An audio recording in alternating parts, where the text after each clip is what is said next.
تو ہر political party, اب دیکھیں نون لیگ نام ہے, نواز شریف صاحب کے گرد گھومتی ہے, ادھر الطاف حسین صاحب ابھی ایک لا تعلقی اور طلاق والا معاملہ پہنچا ہے, ابھی تک وہ جان کا قضا بنے ہوئے ہیں اپنے جو ساتھی جنہوں نے ان کو ڈیزرٹ کیا یا ڈسینٹنگ جو ایک نوٹ بھیجا ان کو, چاہے وہ پی ایس پی والے ہوں, چاہے وہ ایم کیو ایم پاکستان ہو. دوسری طرف آپ دیکھیے کہ اسی طرح پاکستان پیپلز پارٹی ان کا ایک ڈائنیسٹی والا ہے, جس طرح گاندھی ڈائنیسٹی ہے, جس طرح بندر نائکے یا سری لنکا کے اندر جو تھی, یا جس طرح حسینہ واجد ہیں بنگلہ دیش کے اندر. تو ساؤتھ ایشیا کے اندر یہ ایک ٹرینڈ سا ہے, اور ہم یہ سمجھتے ہیں, دیکھیں ابھی پیپلز پارٹی نے بھی اپنی تحلیل کی ہوئی ہے تنظیم سازی کو, الیکشنز کو, پھر تحریک انصاف نے کرائے تو تھے اور ہر لیول پہ کرائے تھے, لیکن متنازع تھے, بہت متنازع تھے. جسٹس وزیر الدین صاحب کا کیا اشر ہوا, پھر آپ دیکھیں اس پہ بھی ہم بات کریں گے تھوڑی دیر میں, لیکن اگر تھوڑا سا ہم بات کریں کہ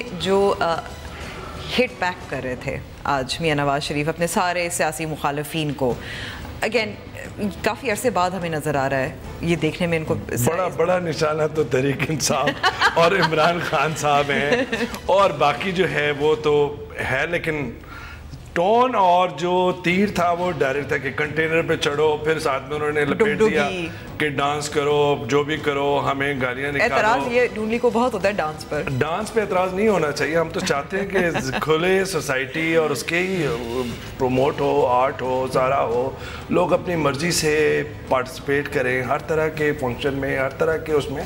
لیکن آج جو نشانہ تھا وہ کنٹینر پہ تھا, سیدھا تھا, اور 2 نومبر کے اس پہ تھا. اور انہوں نے آپ دیکھیں کہ باکو کے اندر بھی جو آذربائیجان کے اس میں گئے تھے, تو انہوں نے ایک جملہ کہا تھا کہ ہم روڈ بناتے رہیں گے, اور ہم روڈ بنانے کی بات کرتے ہیں, کھولنے کی بات کرتے ہیں, آپ بند کرنے کی بات کرتے ہیں. تو نون لیگ حکمراں جماعت پاناما لیکس پہ ڈیفینسو پہ ہے, اور ساتھ میں یہ سمجھتی ہے کہ کاؤنٹر ویپن جو ہے ان کے ڈیولپمنٹ پروجیکٹس, بیکاز ان کی جو معیشت کے اوپر ساری گورننس ریوالو کرتی ہے, تو اس کو ایک ہتھیار بنا رہے ہیں. لیکن آنے والے دنوں کے اندر وہ ہتھیار کتنا کارآمد ہوتا ہے یہ تو میں نہیں سمجھتا, لیکن سیاسی طور پہ یہ بڑا مشکل ہوگا آنے والے دنوں کے اندر کہ صرف یہ ہتھیار کام آئے. سیاسی اقدامات کرنے ہوں گے حکمراں جماعت کو, یہ سیاسی تنازع ہے, یہ پاناما لیکس پہ اخلاقی ان کا جو ہے وہ مطالبہ جو ہے بالکل جائز ہے, اس کو ایڈریس کرنے کے لیے سیاسی اقدامات کریں, نہ کہ حزب اختلاف کی جماعتوں کو کہیں دور کنارے پھینک دیں. پیپلز پارٹی آپ دیکھ لیجئے, امبر کے بلاول بھٹو صاحب کا جو تھا, انہوں نے ڈائریکٹ ان کو کیا. تو اگر آنے والے دنوں کے اندر زیادہ حدت بڑھ گئی تو یہ بڑا مشکل ہو جائے گا نواز شریف صاحب کے لیے اور ان کے رخوہ کے لیے کہ وہ صرف اسی کاؤنٹر ویپن سے, بیکاز آپ نے ڈیموکریسی کی بات کی, دیکھیں پارلیمنٹ کی یہ لوگ عزت نہیں کرتے, پارلیمنٹ کے اندر آتے نہیں. بلکہ ہوا یہ کہ اب دیکھیں 2014 میں جو جماعتیں پارلیمنٹ میں ان کے ساتھ کھڑی تھی, اب وہ بھی سائڈ پہ, جیسے آپ نے کہا تھا, سائڈ پہ ہو گئی نا, پیپلز پارٹی ہو گئی. جماعت اسلامی پٹیشنر ہے ایک, اور وہ کہہ رہے ہیں سپریم کورٹ کو, انہوں نے کہا ہے کہ جی اگر کلپریٹس کو جو ہے آپ اریسٹ کریں, اگر جو بھی ہے منی لانڈرنگ وغیرہ میں, تو سپریم کورٹ کے اندر جب یہ ہوگا, میرے خیال میں یہ پی ٹی آئی کے جو ورکرز ہیں یا جو حکومت مخالف جو تحریک ہے, اس کے ورکرز کو یہ آکسیجن کا کام دے گی. ظاہری بات ہے کہ پہلے روز فیصلہ نہیں ہوگا, it's not trial court, supreme court. یہ پہلے کریں گے کہ ایڈمیسیبل ہیں کہ نہیں, قابل سماعت ہیں کہ نہیں ہے, پھر اٹارنی جنرل کو نوٹس ہوں گے, فلاں. جیسے ہی آغاز ہوگا, شہر سرخیوں میں بھی آئے گا, میڈیا پہ بھی اس کا چرچا ہوگا, اور ساتھ کے اندر پاناما لیک جو کہیں اس وقت پیچھے تھی پرائرٹیز میں, حکومت کے بالکل سامنے آ جائے گی چہرے پہ, جس طرح اس وقت تحریک انصاف اور ان کے لوگ اپنی دھمکیوں کے ساتھ ان کے بالکل چہرے کے سامنے ہیں. وقت ہوا ہے بریک کا, اور بریک کے بعد ہم مزید بات کریں پارٹی الیکشنز میں, اور مختلف سیاسی جماعتوں کے بارے میں بھی ذکر ہوگا.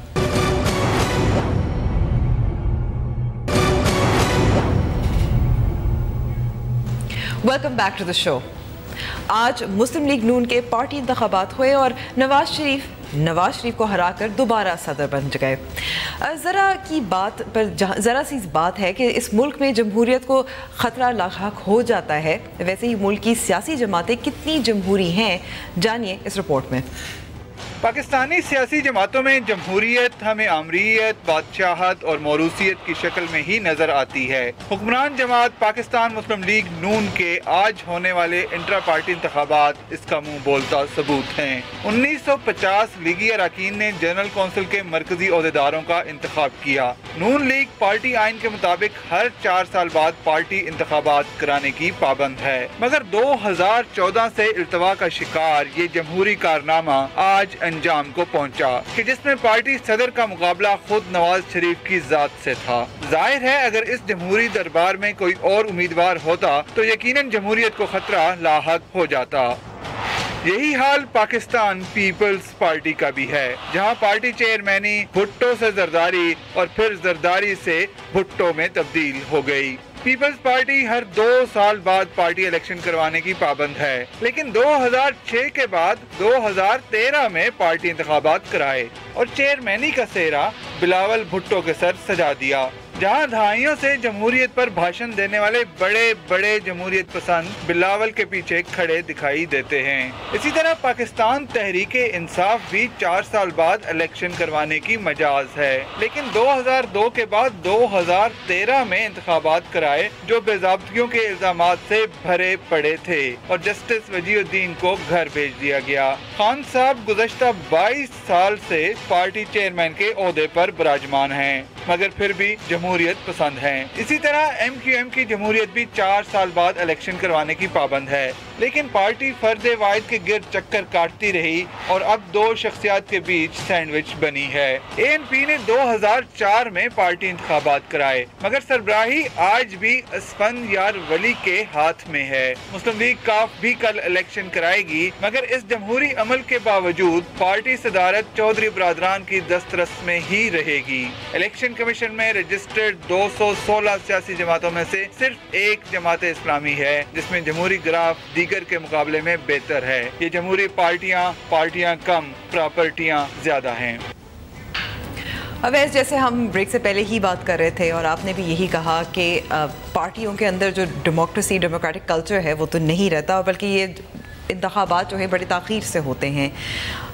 بلکہ یہ بھی جو پی ٹی آئی کا مثال اگر پی ٹی آئی کے لیے ان کا یہ کہنا ہے کہ پہلے انہوں نے یہ ریلیز، مارچز، پھر دوبارہ سے ان کی جو انٹرنل پرابلمز ہیں ان ٹرمز آف الیکشنز اس کو پھر حل کریں گے۔ So as a student of politics میں سمجھتا ہوں کہ بہت بڑی اپرچونٹی لوز کی پی ٹی آئی نے 2013 کے انتخابات کے بعد۔ اگر وہ تنظیم سازی پر زور دیتے تو کراچی میں بھی بہت بڑا ووٹ بینک تھا جنہوں نے ان کی جھولی میں ووٹ ڈالے تھے۔